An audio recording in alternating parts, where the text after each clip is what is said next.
1년 동안 이제 문학을 가르치게 된 송원영입니다. 물론 국교론 수업을 이제 어제 들으셨던 분들은, 알고 계시겠지만, 일단, OT를 좀 한 다음에, 그 다음 말씀드릴게요.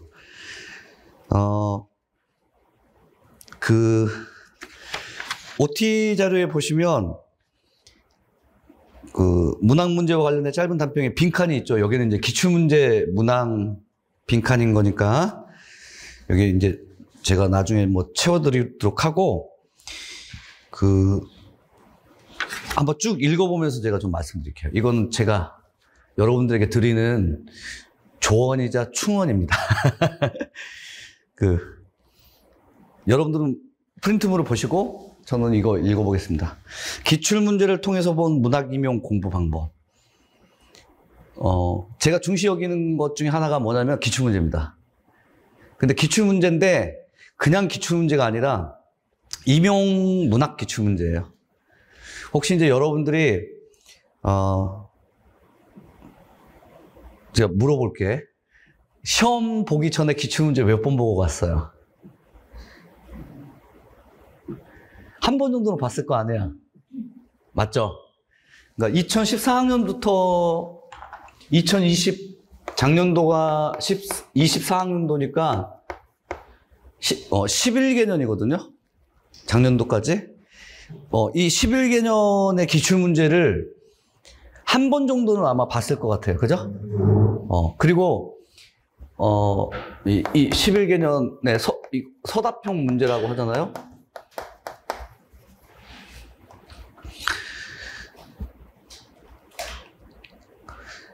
근데 여러분들이 이제 기출문제를 보면서 느낀 건 뭐냐면, 임용문제는 우리에게 무엇을 요구하고 있는가예요.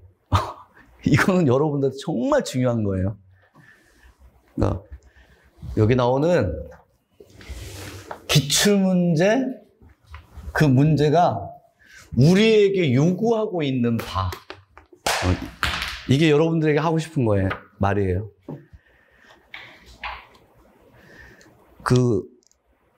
국어교육론 공부 방법은 그냥 제 수업 잘 따라오시면 되는데, 문학의 공부 방법론은 왕도가 없어요, 방법론이. 근데 제가 유일하게 추천하는 방법론은 오직 기출문제 분석이에요. 근데 기출문제를 분석한다라고 할 때 유념하실 점은 요구하고 있는 것. 요게 핵심이에요. 출제자가. 그래서 조금 더 읽어보겠습니다. 이번 2024학년도에 임용문학 기출문제를 접하게 되면 제시된 작품들이 있어요. 물론 위에 지금 상단에 빈칸들이 있는데, 이건 여러분들이 24학년도 기출문제의 기출문제를 이제 파일로 다운로드 받으셔가지고 채워주시면 되는데, 거기에서 제시된 작품들이, 예를 들면 낯선 작품도 있겠고 낯익은 작품도 있을 거 아니야? 근데 그 제시된 작품을 여기서 제시된 작품들이 있긴 해. 예를 들자면 작년에 제가 운이 좋아서 맞췄던 현대소설의 이범선의 오발탄 같은 경우에는 사실 제가 운이 좋아서 맞춘 거지, 대부분의 수능 강사든 아니면 임용 강사든 오발탄을 안 다루신 분들 없어. 또는 수능 자습서나 EBS 교재나 오발탄이 안 나오는 작품이 없을 정도로 이 낯익은 작품이야. 그죠? 근데 이 제시된 작품 자체가 낯익다, 낯설다, 이게 중요한 게 아니라, 그게 출제자가 요구하는 방향이 있어. 이범선의 오발탄을 너희들 알고 있니를 물어본 게 아닙니다. 그냥 출제자가 요구하는 방향이 중요하고, 그 방향대로 내가 시험장에서 뭐 해야 돼? 분석해야 돼요. 분석해야 돼요. 자, 여기 작품이 있고 제시된 작품이 있는데, 그걸 뭐 해야 한다? 분석하는 거야. 그래서 지금 임용 문학 문제의 출제 전체적인 방향은 뭐냐면, 지식을 묻는 게 아니에요. 뭐, 알고 있느냐를 묻는 게 아니라 능력을 보고자 하는 거예요. 근데 무슨 능력? 분석하는 능력. 그러니까 분석하는 능력이라고 하는 것은 기본적으로 여러분들이 학부 과정에서 배웠던 게 뭐냐면 작품론 배웠을 거예요. 작품론. 작가론도 배우고 문학사도 배우고 작품론도 배우지만 지금 임용 문학 문제는 작가론 또는 문학사 이런 것들은 모두 다 지식에 해당되는 거예요. 학부 과정 때 작가론을 배우거나 현대문학사든 고전문학사든 문학사를 배우면 작가론이나 문학사는 대체적으로 보자면은 지식이에요. 이해했죠? 수능 자습서 혹시 이제 본 기억이 있으면 수능 자습서가 어떤 식으로 배치가 됐는지, 작품이 배치됐는지 한번 봐요. 시대순으로 돼 있죠? 그 다음에 시대순이면서 동시에 뭐냐면 작가순이에요. 수능 자습서가 대체적으로 보자면 뭐냐면 작가론과 문학사에 뭘로 돼 있어? 무엇을 주고자 해? 요거 주고자 하죠. 그래서 자습서를 가지고서는 이 현재 분석 능력을 요구하고 있는 작품론과 같은 임용 문제들을 풀어낼 수가 없어요. 그래서 이제 여러분들에게 제시된 작품에 대한 지식을 묻는 것이 아니라 출제자가 요구하는 방향대로 분석한 후에 그 다음에 그 방향대로 무엇을 해? 답안 작성만 하면 됩니다. 근데 이건 분석하는 것과 그 다음에 중요한 건 뭐냐면 뭐 하죠? 답안을 작성하는 것은 좀 달라요. 자, 분석은 머리로 하는 건데 답안 작성은 표현하거나 여러분들이 뭐 해야 돼? 서술하거나 기술을 하는 거잖아. 써야 되는 거잖아요. 이해했어요? 머리로서 이 작품은 뭐야? 라고 하는 분석하는 것이 아니라 분석한 이후에 그것을 이러한 점에서 설명하거나 서술을 해야 하는 답안 작성을 요구하기 때문에 사실 이 두 가지를 동시에 여러분들이 준비하셔야 돼. 여기까지 이해하셨어요? 자, 임용 학습 가이드는 단 두 가지다. 하나는 무슨 능력을 키우자? 분석하는 능력. 두 번째로는 무슨 능력을 키우자? 서술하는 능력. 머리로 생각하는 것으로 끝나는 것이 아니라 표현까지 해야 돼. 자, 그런데 이 작품론의 분석을 대비하는 방법은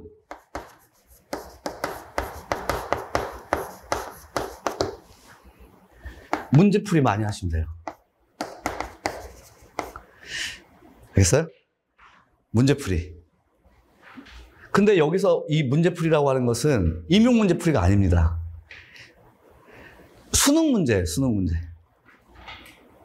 수능 문제는 연도도 많이 쌓이고 그 다음에 또 수능 교재도 많이 있잖아요. 그래서 여러분들이 수능 교재나 수능 문제, 문제풀이를 좀 많이 하실 필요가 있어요.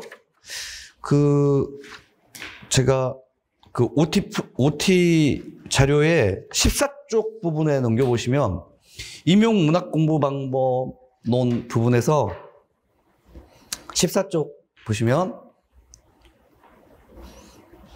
출제자의 관점 및 의도에 따라서 작품을 분석하고 해석하기에 대한 대처 방법으로 1. 연합평가 수능 출제 작품 및 교과서 학습 활동을 대표적인 사례로 삼아서 출제자의 관점 및 의도에 따라서 작품 분석 연습해봐. 이거 주고 있잖아. 이게 분석 능력을 키우는 가장 좋은 문제풀이 방법이에요.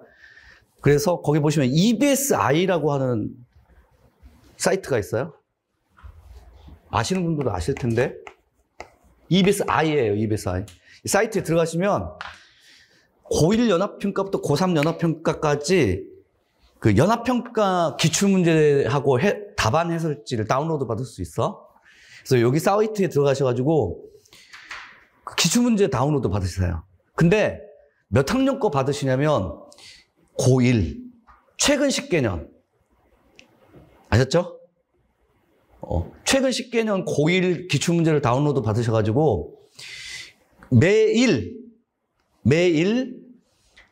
하루에 한 세트씩의 보기가 나온 문제만 풉니다. 여기까지 이해했어요? 자, 예를 들자면 14쪽의 밑에 보시면 어떤 연합평가 문제가 있어요. 김광균의 와사등하고 박용래의 울타리 바퀴라고 하는 두 작품이 나오고 15쪽에 보시면 33번 문제로 보기를 참고하여 가나를 감상한 내용으로 적절하지 않은 것은 이런 보기 문제를 푸는 거예요. 이해하셨죠? 근데 보기가 달려있는 문제는 무조건 푼다는 건데 유념하실 점은 고1 연합평가의 작품들은 대부분 여러분들이 다 알고 있는 작품이에요. 정말 낯익은 작품이에요. 그러니까 고1 문제를 제가 추천해드리는 이유는 작품이 쉽기 때문이야. 그러니까 따로 배경 지식이 필요치 않다 이거지. 그리고 해볼 만해. 고1이니까. 근데 이제 제가 여기서 예를 든 것은 요건 고3 연합평가 문제야. 하지만 대체적으로 보자면 이런 패턴입니다. 이렇게 보기가 나와. 근데 이 김광균의 와사등하고 박용래의 울타리 밖은 여러분들이 아는 작품이야? 아니면 낯익은 작품이야? 그치, 낯선 작품이죠. 일부러 제가 고른 거야. 근데 박용래는 작년도 문학의 뭐죠? 시작품으로 이 박용래 시작품이 출제가 됐어요. 작년에 임용 문제에. 그래서 이제 일부러 제가 접한 거고.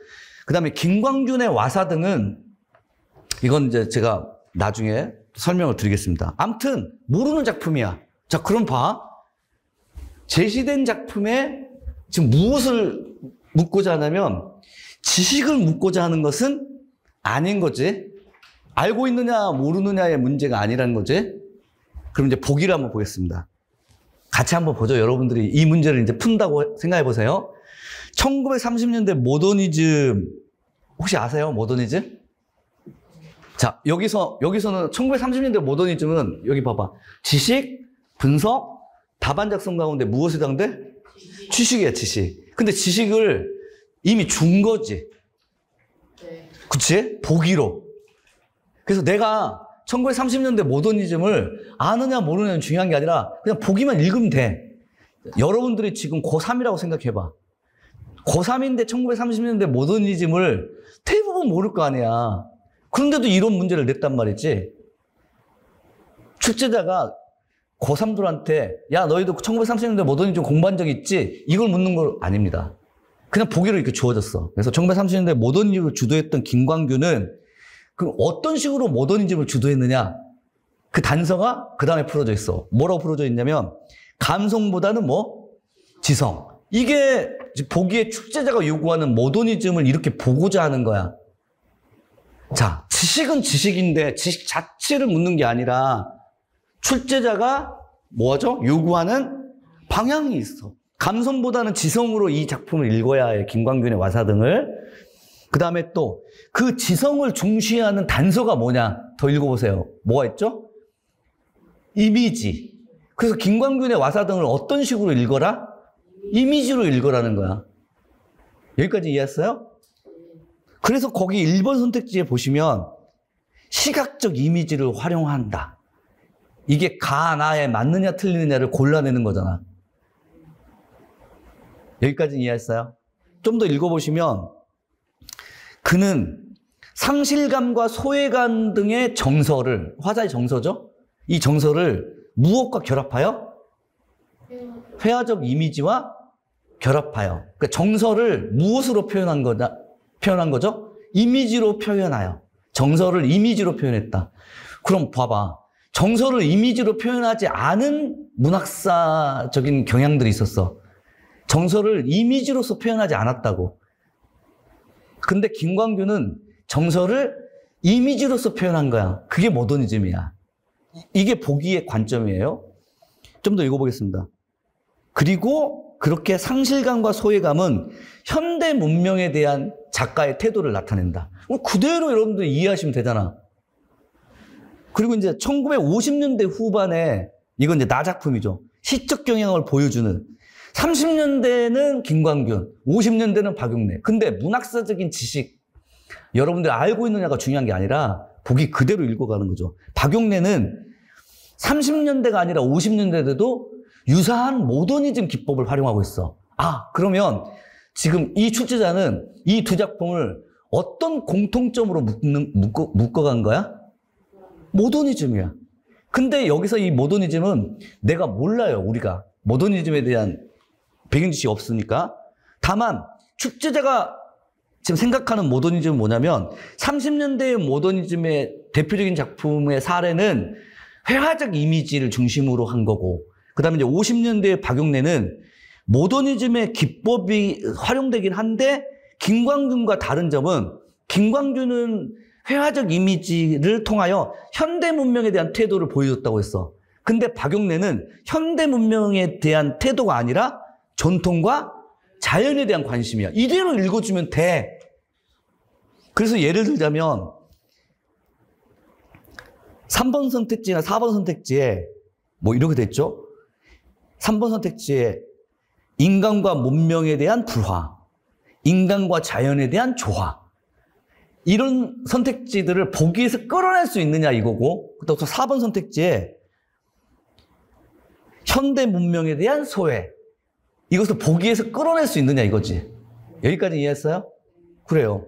그리고 이제 또 조금 더 읽어보면 그 박용래 그는 사라져가는 재래, 그러니까 전통의 것이죠. 이 전통의 것을 회화적 이미지로, 그러니까 김광균은 현대 문명에 대한 태도를 회화적 이미지로 드러냈고 박용래는 사라져가는 전통적인 것들을 회화적 이미지로 그려냈어.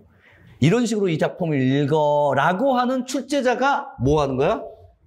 요구하는 방향대로 우리가 지금 분석만 해주시면 돼요. 근데 이렇게 이 문제를 푸는 시간이 어느 정도 들어야 되냐면 실제 임용문항을 푸는 시간처럼 여러분들이 한 세트 문항을 풀어서 해요. 임용문항은 한 문항 문제 풀면 몇 분 정도 소요가 돼? 몇 분 정도 임용문항 문제 풀어야 돼? 시간. 계산 안 해봤어? A형 12문항 90분이고 B형 11문항 90분이잖아요. 근데 A형은 기입형이 4문항이 있고 B형은 기입형이 2문항이 있어요. 대체적으로 보자면, 평균적으로 보자면 한 문항당 소술형 문항, 기입형 문항 다 포함해서 한 7, 8분 정도예요, 한 문항. 근데 기입형 문항은 훨씬 더 짧죠?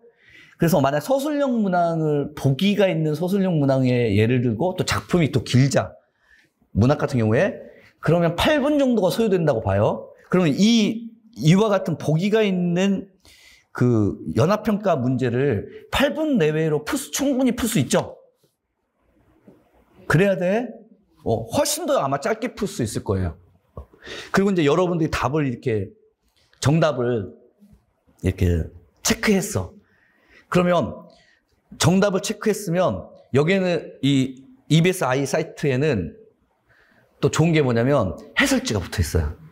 그래서 해설지를 그 밑에 보세요. 외적 중고에 따른 작품 감상에 정답 해설, 정답은 2번이고 오답 피하기에 오답 해설까지 있는데 요거까지 전부 다 맞춰서 읽어주셔야 돼요.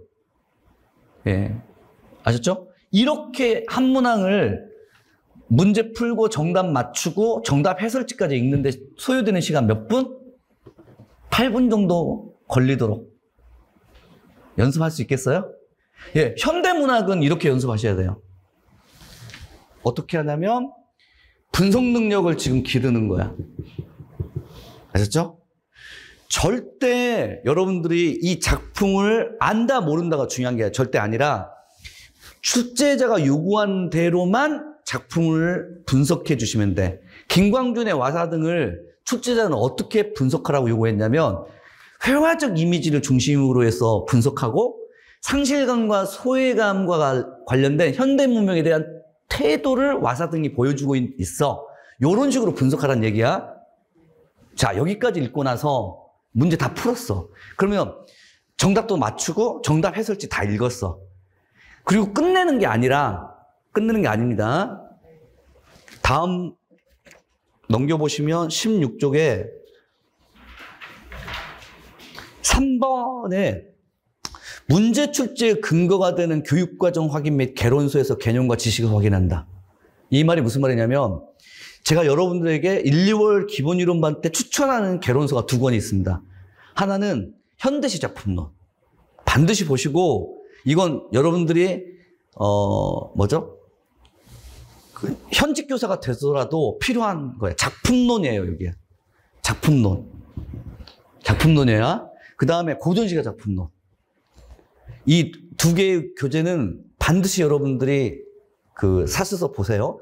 왜냐하면 이렇게 내가 아까 연합평가 문제 풀었어. 김광균의 와사등하고 박용래의 어떤 작품이 실려 있었죠? 울타리바퀴라고 하는 작품에 관련된 문제를 풀고 나서 현대시 작품론을 보니까 김광균의 와사등에 대한 작품 해설이 있어. 그러면 그걸 읽어주세요. 예, 그러면 어떻게 되냐면 완벽한 작품론 공부가 되는 거야. 첫 번째로는 연합평가 문제에서나 수능 문제에서 나왔던 출제자의 관점도 내가 알고 있지만 개론서 집필진이 김광균의 와사등을 보는 관점도 알고 있는 거야. 근데 대체적으로 보자면 놀랍게도 연합평가나 수능 기출문제나 EBS 교재에 실려있거나 수능 자습서에 실려있는 여러 문제들의 작품의 출제 방향이 개론서 집필진의 방향과 일치하는 게 많아요. 이해했어요? 그러면 여러분들의 머릿속에 뭐가 남냐면 김광균의 와사등은 1930년대 모더니즘의 대표적인 작품이다. 이건 머릿속에 남을 거야. 두 번째로는 김광균의 와사등은 어떤 점에서 1930년대 모더니즘의 대표적인 작품이냐면 현대 문명에 대한 상실감과 소외감의 태도를 회화적인 이미지로 나타내는 대표적인 작품이야. 이게 머릿속에 남을 거야. 자, 외워서 지금 머릿속에 남은 거야? 아니면 문제 풀고 개론서 읽어서 머릿속에 남은 거야? 문제 풀고 개론서 읽어서 머릿속에 남은 거죠. 이런 식으로 작품 공부하셔야 돼. 먼저 개론서를 읽으면 정보가 너무 많아요. 먼저 수능 자습서 읽으면 정보가 너무 많아요. 배경 지식이. 알겠죠? 그렇게 공부하시는 게 아니라 학교 교육 현장에서 무엇을 중시 여기는가부터 먼저 공부하세요. 알겠죠? 자, 이렇게 공부하고 났는데 올해 김광균의 와사등이 임용문제 나온 거야. 낯설어, 낯익어? 당연히 낯익은 거지. 내가 공부했던 작품이니까. 그리고 나의 머릿속에는 뭐가 남아있어? 김광균의 와사등에 대한 배경지식이 남아있어. 어떤 배경지식이야? 1930년대의 모던집이다. 또 현대 문명에 대한 태도를, 상실감과 소외감의 태도를 그치. 근데 이 배경지식을 완전히 무시하셔야 돼. 왜 그렇죠? 그치. 임용 출제지는 다른 생각을 가지고 있으니까. 그래서 여러분들이 문학 공부가 어려운 거야. 국교론 공부는 야, 이 독서는 문장 복잡도만 외우면 돼? 또는 몰입하고 자발적인 의지하고 독서 주체성은 구분하셔야 돼? 하고 외웠는데 외운 것이 그대로 쓰기에 나오잖아? 근데 문학은 내가 배경지식이 있더라도 그게 고스란히 그대로 나온다는 보장이 없어요. 그러면 선생님이 왜 개론서를 보고 왜 작품론 공부를 하냐고. 왜 공부하냐면 무슨 능력을 키우기 위해서야? 분석 능력을 키우기 위한 거죠. 김광균의 와사등이 요 당시에는 이 연합평가에서는 이렇게 나왔는데 여러분들이 작품 목록 같은 것들을 보시면 김광균의 와사등이 예를 들자면 2015학년도에도 고3 연합평가에서 나오고 고2 연합평가에 2018학년도에도 나왔다고 해봐. 알겠어요? 연도가 달리해서 학년을 달리해서 나왔다고 해봐. 같은 논점일까 다른 논점일까? 다른 논점이야. 다르게 가야 돼. 이해했어요? 학교 교육 현장에서도 예를 들면 중학교 1학년 때 김소월의 진달꽃을 가르치는 것과 고등학교 1학년 때 김소월의 진달꽃을 가르치는 것이 같아 달라? 달라. 중학교 1학년 때는 김소월의 진달래꽃의 학습 목표는 뭐였냐면 화자의 정서를 중심으로 해서 학습하는 거야. 근데 고등학교 1학년 때 김소래 진달래꽃은 1920년대의 낭만주의 경향성의 문학사를 공부하면서 가르치는 거야. 같아 달라? 달라요. 그것을 여러분들이 아셔야 돼. 그래서 제가 다시 무엇을 요구하는가? 분석 능력을 요구한다. 첫 번째고, 두 번째로는 수능은 분석 능력만 있으면 돼요. 수능은. 그래서 학생들이 수능 공부할 때 자습서 읽거나 개론서 안 읽어. 수능 공부할 때 다 뭐해? 그치. 시중에 나와 있는 엄청난 신사고 문제, 비상 문제, 문제집, EBS 문제, 학원 강사가 만든 문제 해가지고 문제집 한 대여섯 권 풀잖아. 그지? 근데 우리 임용은 이런 식으로 많은 대량의 문제를 푸는 게 아니라 그냥 보기가 나와 있는 연합평가나 수능 문제 정도만 풀면 되고, 그 다음에 분석 능력을 어느 정도 길러가면서 하셔야 할 일이 뭐죠? 네, 이거는 서답형 문제로 연습하셔야 돼요. 이거 대책이 없어요. 대책 없어. 2014학년도부터 24학년도까지의 서답형 문제들, 기출문제들은 임용 문제죠. 임용 문제들은 여러분들이 다운로드 받으셔가지고 계속 써보셔야 돼요. 알겠어요? 작년도에 제 조교한테 이제 물어봤거든요. 왜냐면 문학 기출 스터디를 1년 동안 했으니까. 문학 기출 스터디를 수업 끝나고 나서 기출 스터디를 했는데, 기출문제, 문학 기출문제는 어느 그 연도까지 봤느냐. 1년 동안에 원래는 98학년도부터 임용 문제가 나왔거든요. 98학년도부터. 그러니까 98년도부터 2009년도까지. 98년부터 2008년도까지. 그 다음에 2009년도부터 2014학년도까지. 이렇게 세 파트로 이제 구분되는데, 작년 1년 동안 어느 정도 봤냐 했더니 여기까지만 봤대요, 여기까지만. 왜 그 이전에 있는 98학년도, 2008학년도까지 못 봤냐 했더니 시간이 없대. 진짜 시간 없어요. 근데 아무리 시간이 없어도 일단 한 번 정도는 상반기 때 6월 전까지는 이 기출들을 다 보셔야 돼요. 다 보셔야 되고, 제 수능 기출, 문학 기출 교재가 2주 후에 나올 건데, 여기 다 실려 있어요. 다 실려 있는데, 여러분들은 그 교육과정 평가원에 가시면 2003학년도부터인가 아마 임용 문제를 다운로드 받을 수 있을 거야. 다 다운로드 받으셔가지고 원문을 다운로드 받으셔서, 요때는 서술형 문제들이에요, 이게. 서술형 문제고, 요때는 객관식 문제 플러스 논술형 문제예요. 1차, 그 다음에 2차. 알겠죠? 근데 제 조교한테 물어보니까 여기까지 1년 동안 했고, 요거는 3번 반복했대, 3번. 3번을 반복했대. 그러니까 14학년도부터 24학년도까지는 서너 번 정도를 할 수 있어요. 근데 요 서술형 문제, 요 서답형 문제는 분석도 하지만 뭐 해야 돼? 답안 작성해야 돼.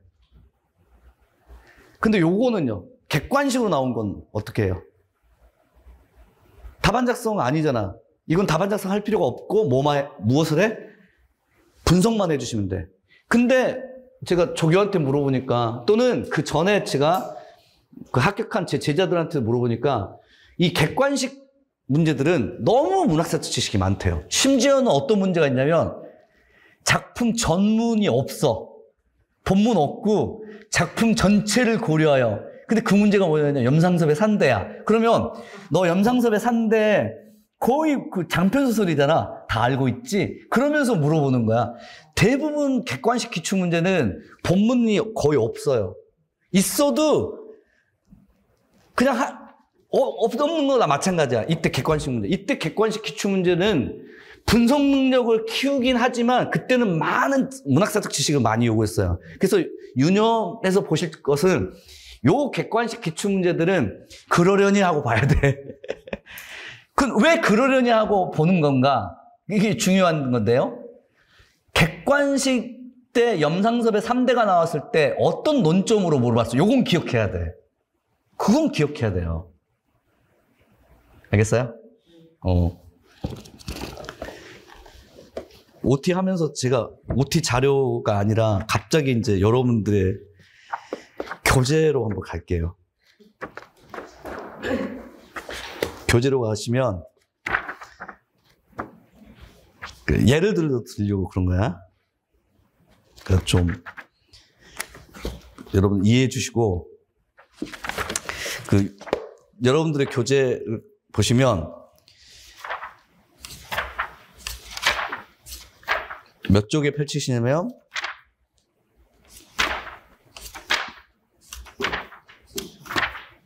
281쪽 펼쳐보세요. 281쪽.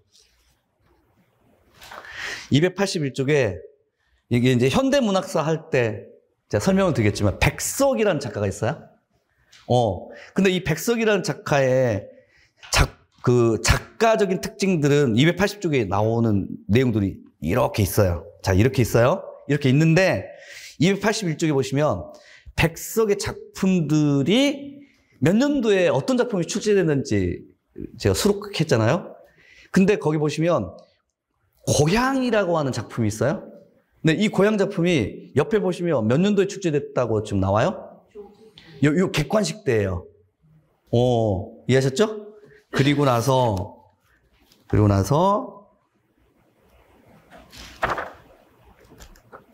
다시 교재 57쪽 보세요. 57쪽에 보시면 이제 백석의 고향의 작품이 전문이 실려 있어요. 분석까지 다 돼 있어요. 옆에 보시면 기출이 2번 돼 있죠. 몇 년도에? 9학년도에. 또 하나는 2학년도에. 자, 중등임용에 객관식 때 백석의 고향에 나왔었고, 그 다음에 또 뭐죠? 22학년 때 서답형에서도 백석의 고향에 나왔어요. 아는 작품이야, 모르는 작품이야? 아는 작품이야. 첫 번째, 지식을 물어볼까? 분석을 물어볼까? 분석이야. 9학년도에 나왔던 논점하고 22학년도에 나왔던 논점이 같을까, 다를까? 예. 이런 식으로 공부하셔야 돼. 그래서 2009학년도, 22학년도 당시에 백석의 고향을 딱 맞닥뜨린 수험생들이, 와, 내가 아는 작품이야. 기뻐했을 것 같지? 제가 항상 누누이 말하는 게 뭐냐면, 아는 작품 나온다고 해서 좋아하지 말아라. 진짜 어렵게 나올 수도 있다. 예를 들면 김소월의 진달래꽃이 나온다면 쉽게 나올까, 어렵게 나올까? 당연하죠. 왜냐하면 어쨌든 이 문제로 변별력을 너 틀려야 돼. 이게 채점자들이 여러분들을 막 뽑고 싶어 이런 것보다는 되도록이면 뭐야, 떨어뜨리고 싶어. 왜냐하면 너무 많으니까, 경쟁률이 치열하니까 되도록이면 그치? 그러니까 아무튼 틀려야 돼. 변별력 있는 문항으로 돼야 돼. 근데 만약에 김소월의 진달래꽃 같은 진짜 낯익은 작품을 줬는데 누구라도 다 알 수 있는 문제로 주면 그건 뭐 내가 문제를 출제하나만 하잖아. 그러니까 여러분들이 박수 쳐서는 안 되고 오히려 바짝하고 저 어떤 점을 요구하고 있지를 중심으로 해서 봐야 돼요. 백석의 고향이 2009학년도에 나왔을 때는 문학감상의 4대 관점, 나중에 이건 제가 말씀드릴게요. 그 논점으로 나왔고, 22학년에 나왔을 때는 이 백석의 고향 작품의 특징에 대해서 나왔어요. 작품 안의 특징. 이게 마치 소설처럼 돼 있어. 사건, 인물이 있고 대화를 나누는 그런 식으로 문제가 나왔단 말이에요.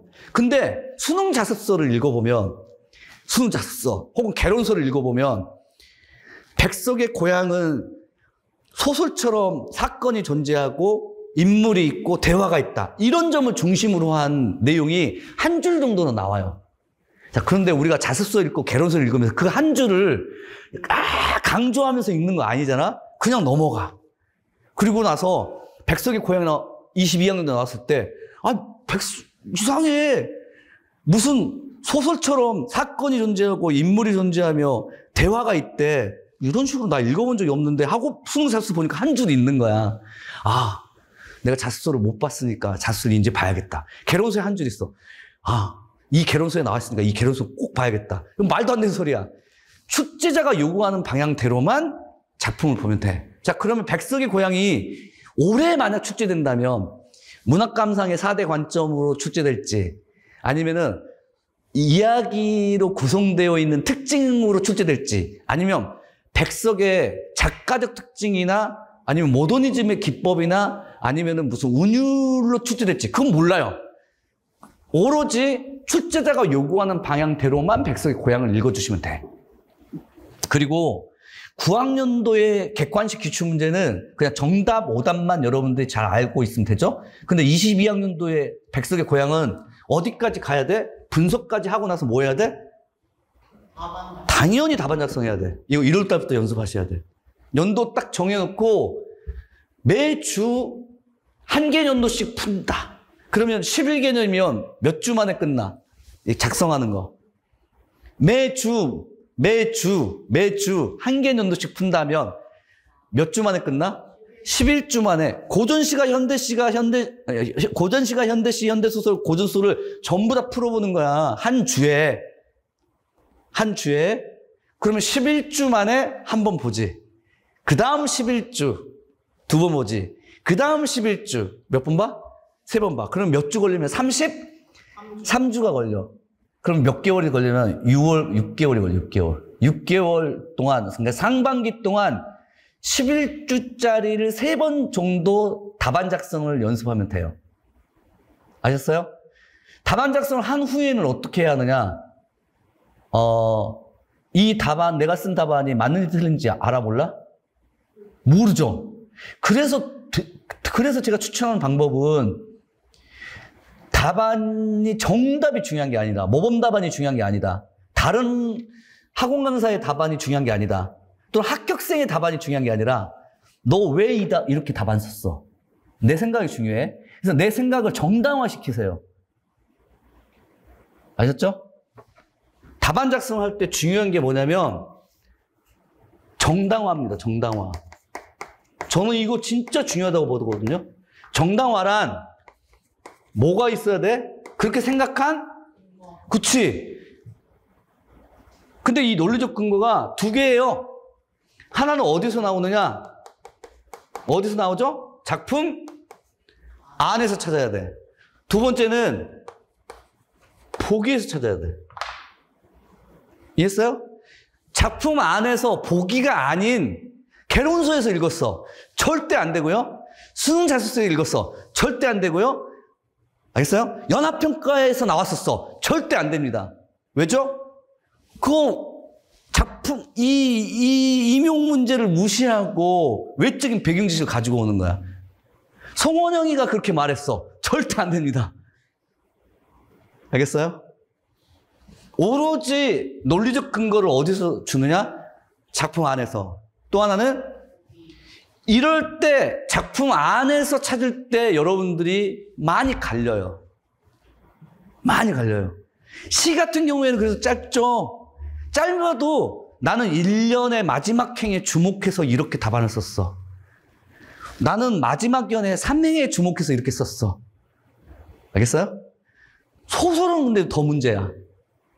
나는 이 인물의 대화 부분을 보고서, 나는 이 인물, 소설자의 이 소설을 보고서, 나는 무엇을 보고서 이렇게 썼어. 이 논리적 근거를 잘 대시는 분이 나중에 시험장에 가시면 자기가 생각하는 방향대로 일관되게 소설할 수 있어요.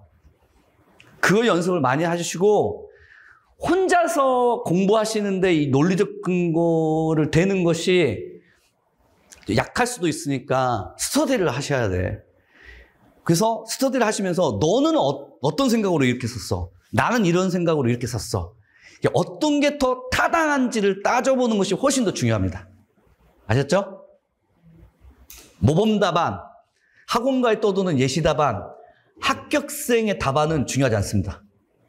중요한 게 아니라 내가 쓴 답안에 나의 논리적 근거를 명확하게 할 것. 그리고 그 논리적 근거는 반드시 작품 안에서 연과 행, 시 같으면 소설에서는 특정 구절 가지고 와가지고 해석해 주셔야 돼. 그 해석 능력이, 분석 능력이 여러분들의 문학 어떤 답안 소설 능력을, 표현하는 능력을 향상시킬 거야. 장담해. 왜냐하면 요즘에 임용 문학 문제는 찾아 써라라고 하는 문제가 많아요. 찾아 써라라고 하는 문제. 근데 그 찾아 써라고 하는 건 뭐죠? 작품 내에서 근거를 대라는 거야. 알겠어요? 예를 들자면 이겁니다. 시적 화자는 현대 문명에 대한 태도를, 현대 문명에 대한 부정적 태도를 지니고 있다. 이게 이제 보기로 나오고 거기 밑줄을 그어졌어. 알겠어요? 그리고 나서 밑줄 그어진 현대 문명에 대한 부정적 태도, 이 부분을 시에서 찾았어. 그리고 찾아서 어떠한 부정적 태도인지를 소설해봐. 알겠어요? 예를 들면 현대 문명을 비관적으로 본다든가 현대 문명의 폐해를 비판하고 있다든가 이런 식으로 태도를 서술하되 어느 대목을 근거로 해서 있는지 그런 문제가 많이 나와요, 요즘에. 그래서 여러분들이 임용 문제를 해결하기 위한 방편이 두 가지야. 하나는 분석 능력 키우자. 하나는 답안 소설 능력 키우자. 근데 분석 능력은 수능 문제로 하시면 되는데 제가 추천드리는 방법은 그 사교육 출판 시장에 나오는 교재는 제가 신뢰하지 않습니다. 이유가 뭐냐? 그 다 어떤 특정한 학원 강사들이 만든 문제야. 보편 타당하지를 않아. 그래서 연합평가 문제는 누가 냈지? 현직 교사예요. 현직 교사가 세 지역에 있는 현직 교사. 일단 서울 지역에 있는 현직 교사, 그 다음 경기 지역에 있는 현직 교사, 부산 현직 교사. 이 세 지역의 교사가 번갈아 가면서 냅니다. 그래서 부산교육청, 그 다음에 뭐죠? 서울교육청, 경기도교육청의 연합평가 고3입니다. 그리고 고1, 2 연합평가도 그 소속된 교육청 소속의 교사들이 출제를 하고 객관적인 검증을 또 해요. 그러니까 대부분의 수능 기출문제나 연합평가는 객관적이고 보편타당하고 또 하나는 수능 고3은 작품이 낯선 작품이 너무 많아. 그치? 근데 고1, 2 연합평가, 고1 같은 경우에는 고등학교 1학년, 제주도 고1, 그 다음에 뭐죠? 강원도 고1, 똑같이 고1 연합평가를 풀기 때문에 제주도에서 고등학교 국어를 배운 학생과 강원도에서 고등학교 국어를 배운 학생들이 똑같이 평가받아야 되니까 다 알고 있는 보편타당한 낯익은 작품으로 나와요. 그래서 고1을 제가 추천하는 겁니다. 아무튼 그걸로 분석하시고 요거는 매주마다 답안 작성 연습하시래요. 틀려도 좋아. 틀려도 좋아. 그리고 내가 무슨 아는 게 없어가지고 답안을 못 쓰겠는데요. 절대 아닙니다. 요즘에 임용 문제는 아는 게 많아서 답안을 잘 쓰고 아는 게 없어서 답안을 못 쓰고 그거 없습니다. 그 1차 지필고사 보고 나서 제가 1차 합격했던 학생들의 전화 통화 가운데서 놀랐던 학생이 초수생입니다. 현재 4학년. 현재 4학년인데 수능 기출 공부한 적 없어. 임용 기출 본 적이 없어. 근데도 초수로 경기도 지역을 80점, 그러니까 77점인데 80점 정도로 아슬아슬하게 지금 1차 지필 통과한 거야. 어떻게 공부했냐? 저도 잘 모르겠어요. 선생님 모고밖에 안 들었는데요. 탁월하다. 근데 1학년 예를 들면 그분은 고등학교 때도 문학 수능 공부했을 것이고 대학에 올라와서도 예를 들면 학부 때 문학 공부를 했던 거예요. 그 결과치야. 알겠죠? 다만 임용 기출을 공부 안 한 것은 좀 그렇다. 그지? 임용 기출을 공부했다면 훨씬 더 높은 점수를 받으실 수 있는, 욕심을 내자면 그렇다는 얘기야. 꼭 보시기 바라고. 그 다음 이쪽 부분은 제가 24학년도, 작년도에 나왔던 문제죠. 작년도에 나왔던 문제를 가지고서 박용래의 전영눈하고 한민보의 박수소리. 낯익은 작품이야, 낯선 작품이야? OT 자료에 있어요, OT 자료. OT 자료에. 진짜 낯선 작품이죠? 그죠? 이쪽 부분에 보시면. 진짜 낯선 작품이야. 근데 학생들이 이 문제를 풀고, 이 문제를 저한테 전화통화할 때 어렵다고 말한 학생들이 없었어요. 왜 그렇죠? 진짜 낯선 작품인데. 박영래의 전영눈 들어보지도 못했고, 한민복이라고 하는 작가는 듣도 보도 못했고, 근데도 불구하고 시험 끝나고 나서 뭐가 어떤 게 어려웠어? 라고 할 때 이 문제를 거론하신 분이 없었어요. 오히려 거론한 게 뭐였냐면, 예를 들자면 이호철의 작품, 현대소설 작품하고 그다음 숙향전 문제가 좀 까다로웠다고. 숙향전 문제는 한자어가 많이 나와가지고. 근데 이건 왜 어렵지 않았을까? 보시면 작품만 딸랑 준 게 아니잖아요. 가나 두 작품 주고 나서 어떻게 했어요? 엄청 자료가 많아요. 장치가. 예를 들자면 가나 그 다음에 이쪽 부분에 보시면 뭐가 있어? 수업 참고 자료도 주고, 그 다음에 또 교수학습의 흐름도 주고. 이걸 읽어낼 줄 알아야 돼요. 이게 분석하는 거죠. 자, 이 문제 푸는데 소요되는 시간이 몇 분? 8분. 자, 작품 읽어. 근데 작품이 낯설어. 읽는데 소요되는 시간. 그 다음에 참고자료 하나, 교수학습의 흐름 파악하는데 소요되는 시간. 그 다음에 작성 방법 읽는데 소요되는 시간. 그 다음에 작성 방법대로, 그 다음에 뭐 하죠? 분석하고 답안 작성하는 시간이 8분 걸려야 돼. 시간 짧어, 길어? 짧아. 근데 이거 A형에 있어, B형에 있어? A형에 있어, B형에 있어? B형에 있지. 시간 길게 소요되는 거야. 그러면 여기서 시간을 한 10분, 15분 정도 잡아먹었어. 그러면 나중에 이 문항 다음에 나오는 문항들은 내가 8분 안에 풀 수 있을까, 없을까? 더 짧은 시간을 요구하잖아. 숙향전은 머리에 들어오지도 않아. 한자어가 나오니까 그게 숙향전은 11번 문제였었거든 말이야. 제대로 지문도 못 읽고 답안 작성했을 거란 말이야. 이 문제는 진짜 쉬워요. 시간을 꼼꼼하게 들이면. 그리고 혼자서도 할 수 있어요. 그래서 이제 제가 배경 지식 없이 문제 푸는 대표적인 사례, 이런 임용 문제가 대부분이다 라고 하는 그런 사례로 예를 들어서 이것을 한번 설명을 드리고 나서, 그 다음에 개론서에 이게 안 나와요. 근데 개론서에 한 문장 정도가 그 출제자의 논점을 알 수 있는 대목이 나온 대목이 있어요. 일부러 내가 찾았어요. 그래서 개론서를 읽었던 학생들이 이거 잘 썼을까? 절대 그렇지 못합니다. 예, 절대. 그래서 그런 내용들을 제가 중심으로 해서 좀 쉬고 나서 말씀을 드리도록 하겠습니다.